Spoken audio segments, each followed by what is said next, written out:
Bon, on se voit pour une deuxième vidéo sur la modélisation là, du vérin pneumatique en modèle paramétrique. Si vous êtes rendu là, ben, c'est que vous avez déjà modélisé votre vérin puis vous avez les deux configurations entrée-sortie qui fonctionnent. Fait que là, ce que je veux faire maintenant, c'est une mise en plan où est-ce que je vais représenter l'une par-dessus l'autre là, mes deux configurations. Fait que ça peut être pratique quand vous voulez faire un unique dessin. Puis ce qu'on voit, on voit comme deux.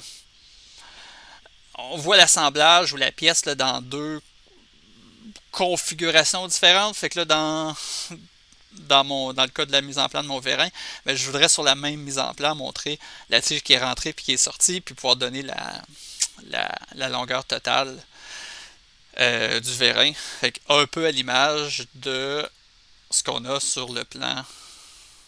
Ce qu'on a sur le plan ici, là, qui était sur le site de Solid, de McMaster.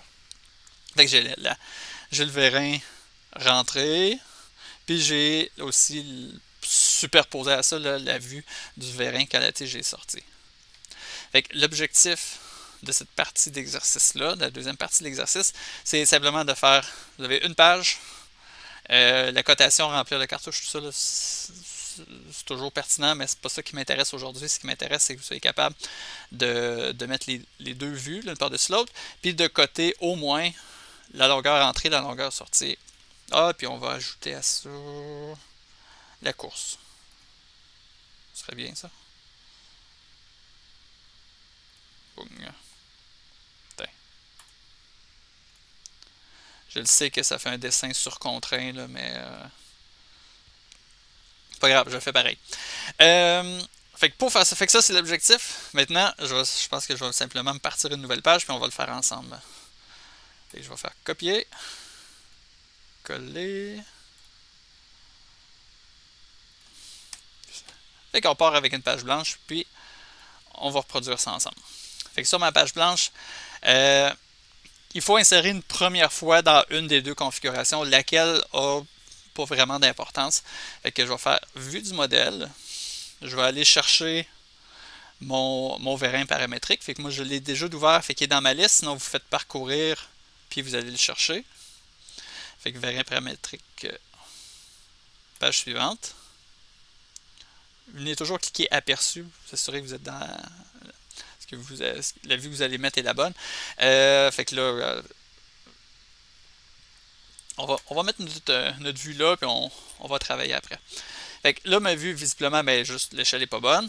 Fait que là, j'ai l'échelle 1 pour 1. Je vais essayer avec l'échelle 2 pour 1. Bon. J'ai changé l'échelle de ma page, mais visiblement, ça n'a pas changé ma vue. Fait que je veux que mon échelle soit utiliser l'échelle de la feuille. Bang! Fait que là, je remplis mieux ma page. Je pense que ça, c'est la bonne échelle. Je vais remonter en haut. Fait que là, assurez-vous toujours que votre vue est sélectionnée.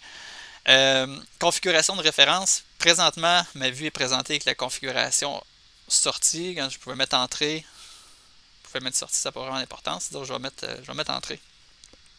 Puis, je mets-tu les lignes cachées? Moi, je vais décider de ne pas mettre les lignes cachées. Je pense que ça, on va mieux voir le dessin. J'accepte ça.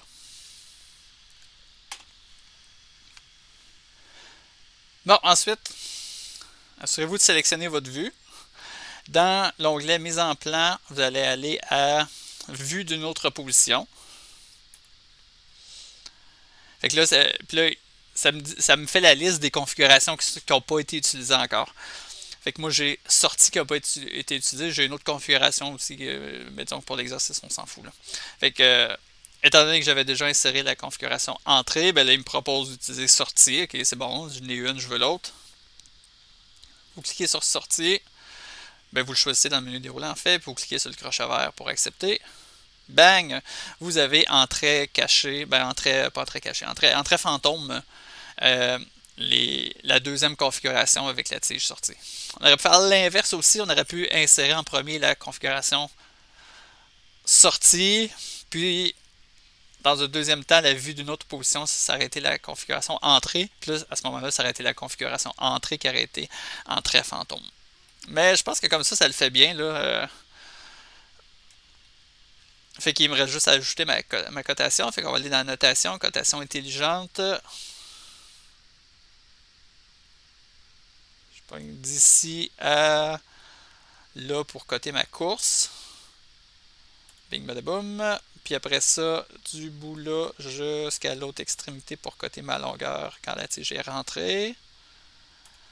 Puis quand ma tige est sortie, de là jusqu'à l'autre extrémité. Puis là, je vais ajouter le commentaire entrée, sortie, course. Fait vous cliquez sur la cote, disons, la plus longue. Puis vous allez à gauche dans le volet cotation. À côté de dim, ben, on peut faire espace puis écrire un commentaire. Fait que sortie, c'est la tige qui est sortie. Fait que je vais mettre un E au féminin. Puis ensuite, la cote de 3 et 1 16, je vais marquer entrée. Ou rentrée, entrée, je suis pas sûr. Peu importe. Puis une demi, ben, je vais mettre course. Faites Enter pour l'écrire en dessous, course. Je vais déplacer ça un petit peu que ce soit plus beau.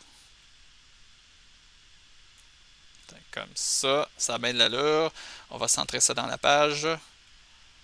Puis on va sauvegarder, c'est ça qui est l'objectif à atteindre là, pour cette deuxième partie de l'exercice. Fait que c'est à votre tour de le faire. Et tout.